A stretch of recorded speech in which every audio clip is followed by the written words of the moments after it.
یا سجدے میں ذکر پڑھنا ہے یا تشہد سلام تو حرکت کی حالت میں کہ جب بدن ہل رہا ہو. حضرت امام خمینی علیہ مکارم شیرازی نے فرمایا ذکر واجب ہو یا مستحب ہو، اگر حرکت کی حالت میں کہی گئی ہے جو ہے جان بوجھ کے تو نماز دوبارہ پڑھیں، لہذا جو ہے حرکت کی حالت میں ذکر نہ کریں. ایت اللہ صافی، ایت اللہ نوری، ایت اللہ زنجانی انہوں نے فرمایا کہ احتیاطاً نماز دوبارہ پڑھیں. حضرت ایت اللہ خوبی نے فرمایا واجب ذکر ہو کہ جسے آپ نے حرکت کی حالت میں پڑھ لیا، سجدے میں ذکر واجب، رکوع میں ذکر واجب، آپ نے جو ہے حرکت کی حالت میں کہ بدن ہل رہا تھا تو فرمایا ذکر واجب کو اگر حرکت کی حالت میں پڑھا ہو تو نماز دوبارہ پڑھے. مستحب ذکر پڑھا ہو تو نماز صحیح ہے. حرکت کی حالت میں اگر ذکر پڑھا مستحب ذکر جیسے سجدے میں صلوات ہے، رکوع میں صلوات ہے، یا ایک سجدے سے اٹھنے کے بعد استغفار ہے، یہ تو مستحب. اگر مستحب ذکر کو حرکت کی حالت میں پڑھا تو پھر نماز صحیح ہے. واجب ذکر کو پڑھا تو نماز دوبارہ پڑھے.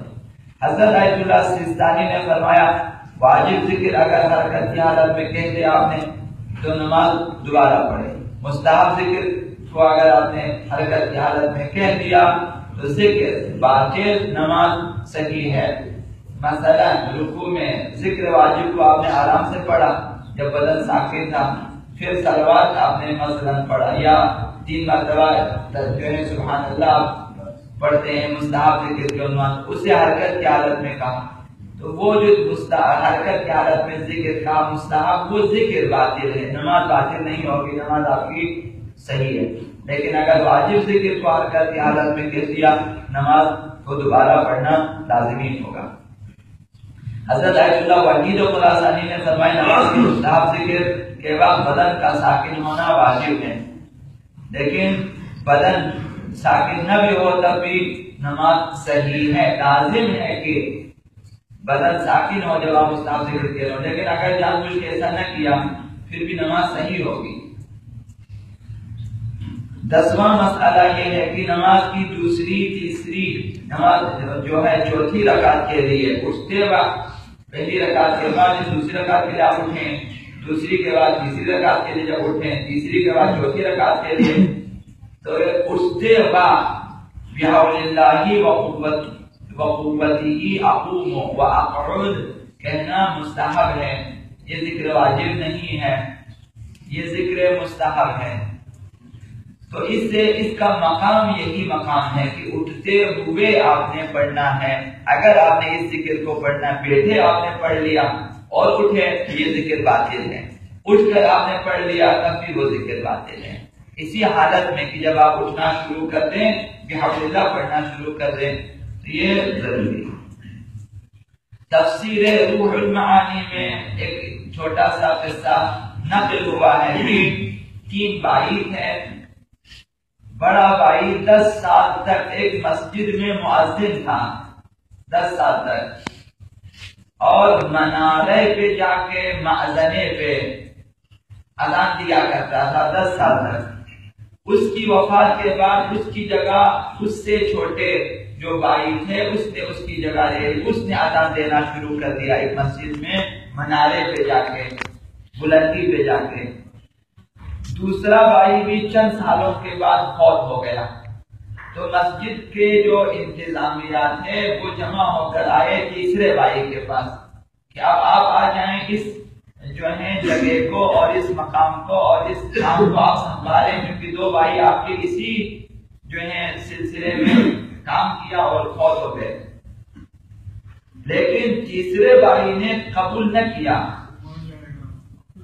کہا کہ میں کسی بھی قیمت پہ اسے قبول کرنے کے لیے تیار نہیں ہوں.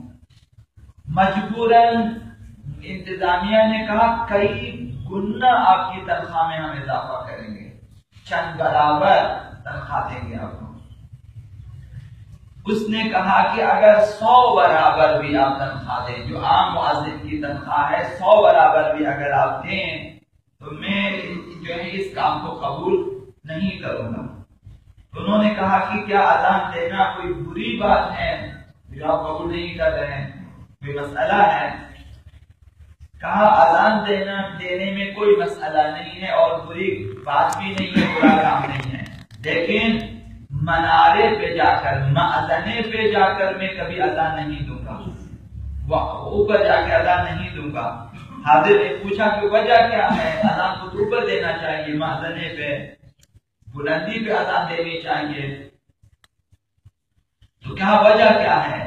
کہا کہ یہ جو منارہ ہے مسجد کا، یہاں پہ میرے دو بھائیوں نے اذان دی، یہ منارہ وہ جگہ ہے جس نے میرے دو بھائیوں کو بے ایمان اس دنیا سے لے گیا ہے، اسی منارے کی وجہ سے میرے دو بھائی بے ایمان ہو کے چلے گئے اس دنیا سے، کیونکہ بڑے بھائی کی جان کنی کے وقت میں حاضر تھا، اس کی جو ہے جان کنی کی حالت میں نے چاہا سورہ یاسین پڑھوں اس کے لیے، لیکن اس نے چیخ کر کہا کہ یہ کیا پڑھ رہے ہو، قرآن کیا چیز ہے، منکر قرآن تھا وہ اس وقت جان کنی کی حالت میں، یہ میں نے دیکھا۔ دوسرے بھائی نے بھی اسی طرح جان دے دی جب دوسرا بھائی فوت ہو رہا تھا۔ اب یہ تیسرا بھائی کہتے ہیں میں نے پھر خدا کی بارگاہ میں آ کے استغاثہ کیا کہ پروردگار یہ کیا ماجرا ہے کہ میرے بھائی بے ایمان اس دنیا سے جا رہے ہیں، حتیٰ قرآن بھی سننا ان کے لیے گوارا نہیں ہے، یہ دو بھائی اب بدبخت ہو چکے ہیں، ہمیشہ باجماعت نماز ادا کیا کرتے تھے، مأذنے پہ جا کے اذان دیا کرتے تھے، کیا ہوا؟ یہ دونوں اب بے ایمان چلے گئے اس دنیا سے۔ یہ کہتا ہے کہ اللہ نے مجھ پہ احسان کیا اور خواب میں مجھے اپنے بڑے بھائی سے ملا دیا، بڑا بھائی عذاب میں گرفتار تھا، میں نے پوچھا کہ یہ بتا دے کہ بے ایمان ہو کر اس دنیا سے کس لیے گئے؟ آخر 10 سال کم نہیں ہے، 10 سال اذان دینا اور اس قدر فضیلت۔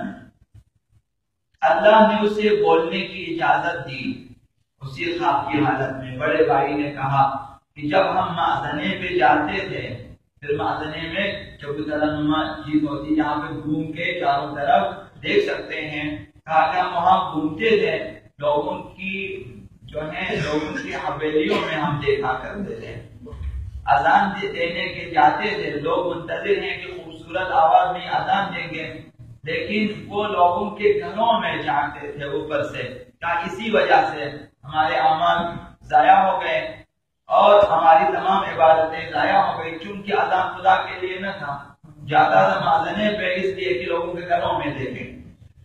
یعنی مؤذنین، جیسا کہ اس دن عرض کی حدیث میں شاید مطلب یہی ہو کہ مؤذنین کے بعد آیا کہ مؤذن امین ہوتے ہیں لوگوں کے، لوگوں کی عزت، لوگوں کے ناموں سے زیادہ بلندی پہ جانا ہوتا ہے تو نگاہیں نیچی ہونی چاہیے، لہذا کبھی انسان گناہ کرتا ہے مأذنوں پر بھی اور ممبروں پر بھی، بظاہر اذان دے رہے ہیں، گناہ ہو رہا ہے، بظاہر ممبر پہ بیٹھے ہیں، لیکن پھر بھی گناہ ہو سکتا ہے۔ اللہ